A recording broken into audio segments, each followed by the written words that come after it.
Protests inside the state capitol today as people marched calling on Governor Snyder to resign because of the Flint water crisis.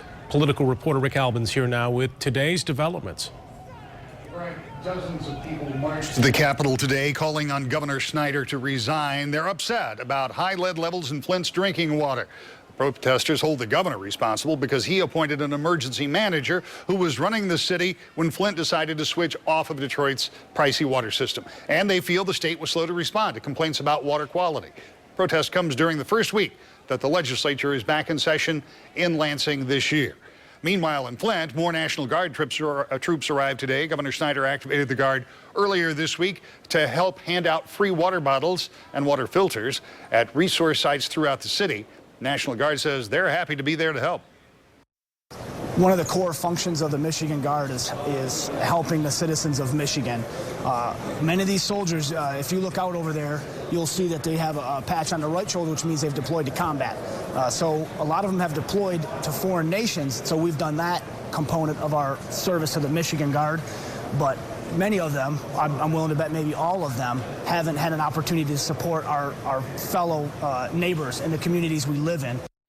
American Red Cross volunteers are going door to door to make sure every home has bottled water and a filter and that everyone has been tested for lead exposure. Governor Snyder has also asked FEMA to help coordinate a recovery plan. Brian?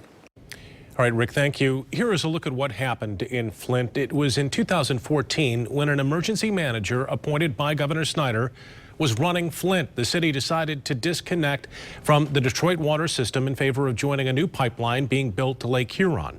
But since that pipeline was still 2 years away from being finished, the city tapped into the Flint River for water.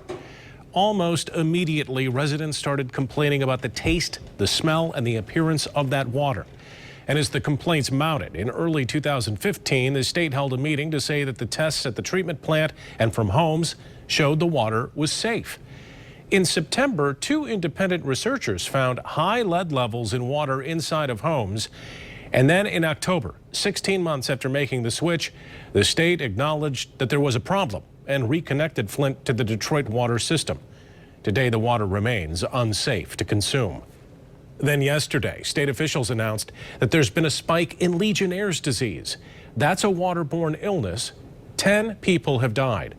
Right now, there's no clear link between the spike in cases and the water system change.